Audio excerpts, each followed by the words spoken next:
This video covers the arpeggio for the C major chord.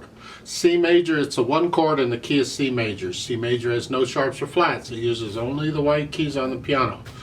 The notes for the chord are C, E, and G.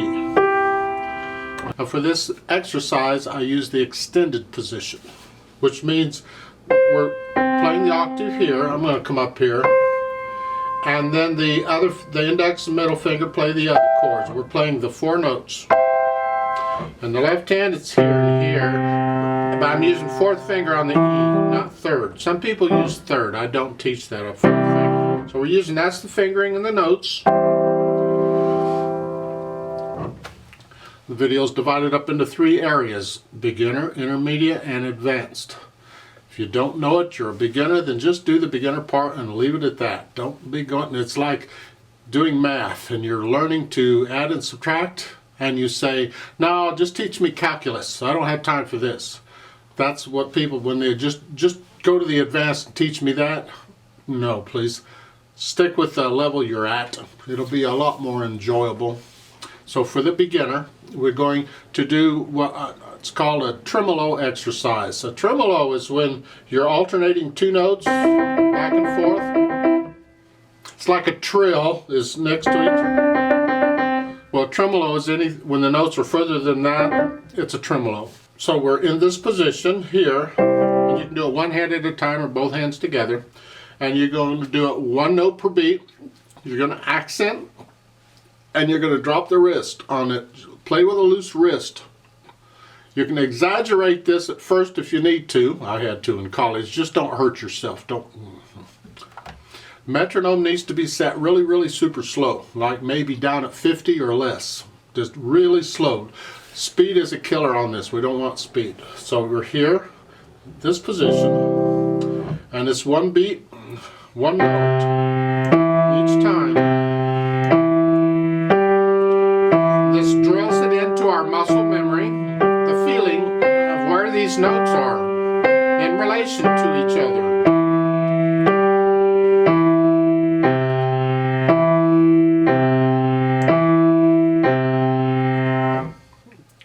Then just do the arpeggio one octave up and down, one note per beat. Simple. Accent and drop the wrist on every note here.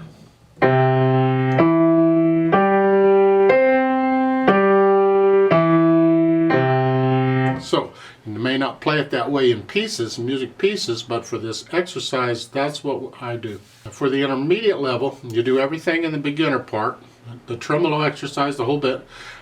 Then we do two octaves at two notes per beat. And that's the tremolo and the arpeggio both. So with the tremolo, again, you're doing one note per beat, one octave like we did in the beginners. I don't want to demonstrate it again, but when you finish that, then immediately go to two beats or two notes per beat, accent on the beat, drop the wrist on the accent, and go up and down two octaves. Now on the fingering on this for more than one octave, the little finger is playing what the thumb would normally play, but we use the little finger as a turnaround finger. So when we go up, the little finger, you're going to use thumb. You just bring the thumb down. Relax, relax, and the thumb will come. Now you can turn a little bit, but don't turn a lot. Some people will roll it. You can roll the hand a little bit this way to help your thumb reach it. Some people go this way, but to me that makes it more difficult. I just keep this and just, I don't roll really, I just come over here. And for the left hand, you're here. The fourth finger is playing the E, so you're going to come over to the fourth finger. So you got to be able to do that. The tremolo exercise, we do that. So you go up and down one octave, one note per beat, and then two octaves. Well, I don't want to demonstrate the one octave. I did that in the beginner part. But the two octaves at two notes per beat is this. Accent on the beat, drop the wrist.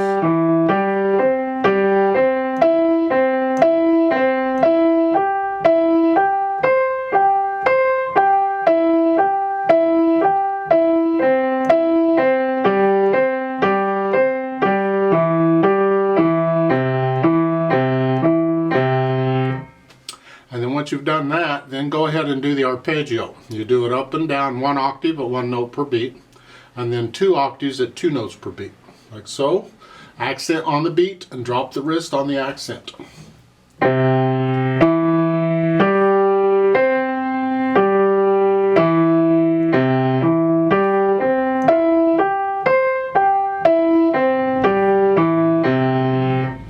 And that's good enough for the intermediate level. It's just, you're getting an idea of what it feels like now to go beyond an octave. Now for the advanced level, and please don't try this until you're really at that level, we're going to do everything in the beginner and intermediate level, except by now you probably don't need the tremolo exercise anymore if you've been doing it like you're supposed to have been doing it. But now we're going to go 1, 2, 3, and 4 octaves at 1, 2, 3, and 4 notes per beat. And once we get to the 4 octaves at 4 notes per beat, then we're going to do the full pattern of the parallel and the contrary, the whole bit. So to demonstrate that for you, and I'm not going to fully demonstrate this in every arpeggio video. I don't want to do it 24 times. I'll give you an idea of what it's like here, and then you can use this as the reference for the pattern. You simply use the same pattern here as for all the other videos. It's fine. And we need to start this at an octave below middle C here. We're coming down here to give us enough room. If you have a short keyboard and you don't have 4 octaves up and down, you just do what you've got. Maybe just 2 octaves up and down. It's fine. But try and do the 4 notes per beat when you do that. You could do 3 notes per beat, but you'd have to go up and down a few times to get it to work out. Otherwise, just do 1 and 2 octaves at 1, 2, and 4 notes per beat. That's getting confusing now. Get a calculator. But to demonstrate this pattern is what I'm talking about. Accent on the beat, and 2 notes per beat. Drop the wrist on the accent. 3 notes. 4 notes.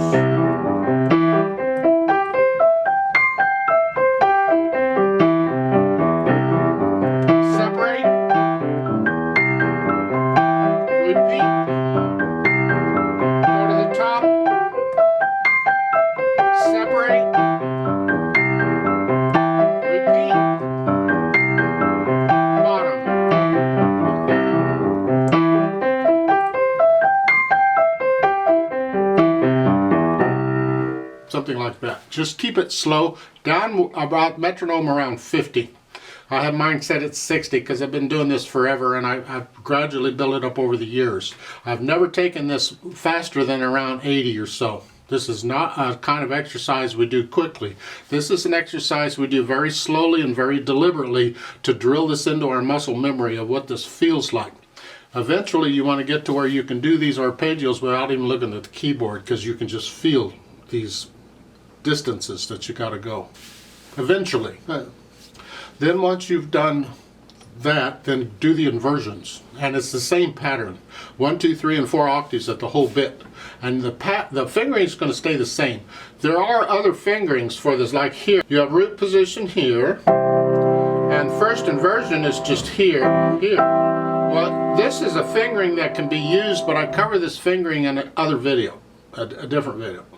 So for this video, for this exercise, we keep this fingering.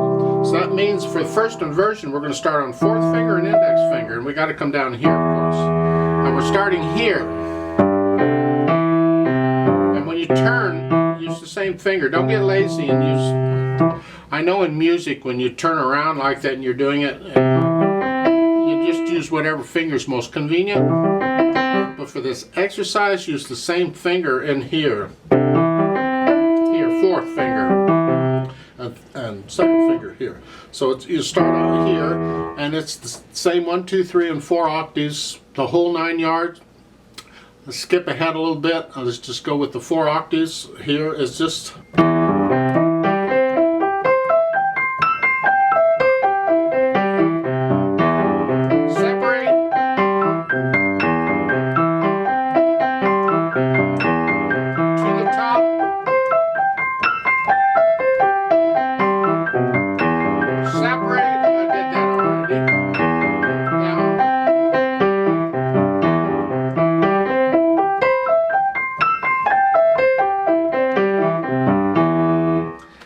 course, when you're going this fast, your wrists aren't going to drop as much. I mean, the faster you go, the less they drop. And that's fine. Just make sure they do flex a little bit, at least a little bit, and accent on them. Then when you do that, do the second inversion. And the second inversion, since we're here, then we're going to start index finger and middle finger. And we need to come down an octave. We're getting too high. We got to come down to here. And use third finger each time when you turn around. And it's the same pattern